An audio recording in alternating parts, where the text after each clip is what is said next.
So ngayon mga idol ay mag-spray naman tayo sa ating mga tanim na gulay. Ito po ay trabansos. Marami akong iba-ibang gulay dyan tulad ng okra, sitaw, saka pipino. Ito naman ang gamitin natin mga idol na pang-spray na pang-pabunga. Yan. Ito po ay pang-parami ng bunga nito mga idol. Ito po ay hindi pa nakaranas ng bunga. Ito po mga idol ay bago pang tanim.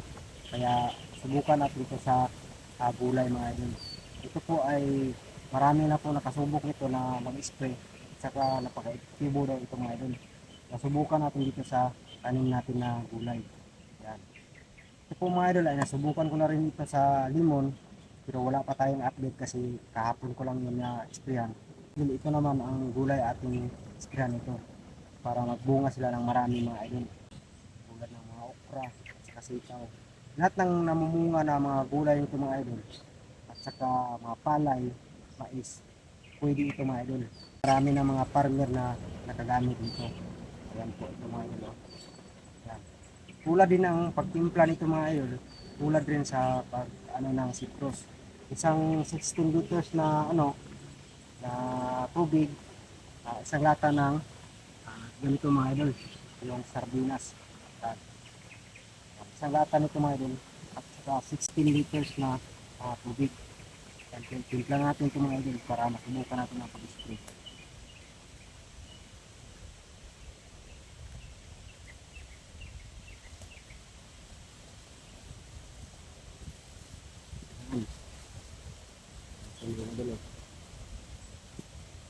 May tubig na pala ito mga idol kaya lagyan na lang natin ng medisina.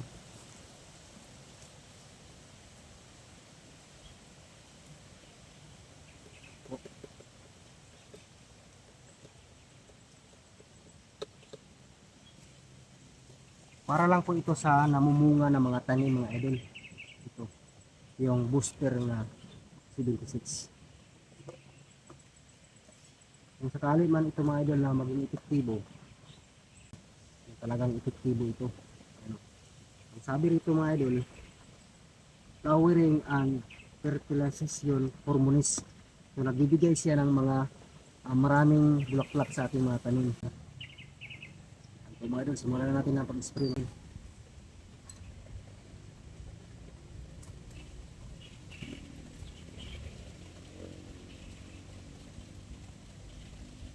Napakaluma na itong sprayer ko. Kaban na ito, ilang taon na. Pero okay pa rin, hindi pa rin siya nasisira.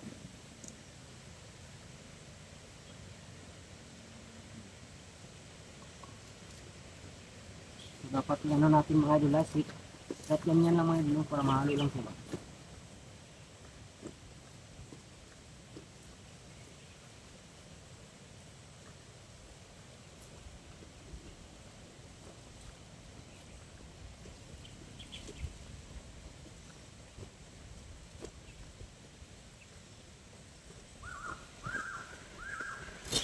Yan. Mga 15 minutes mga idol. Saka lang natin siya i-strip. Gulaw lang natin mga idol para mahanap siya.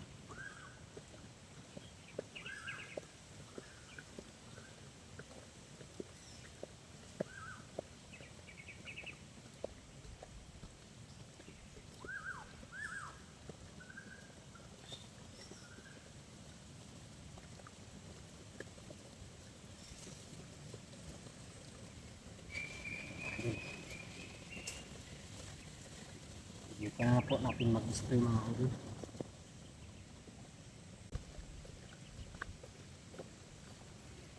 Yan mga idol. Ipisahan natin na ang pag-spray.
po mga idol.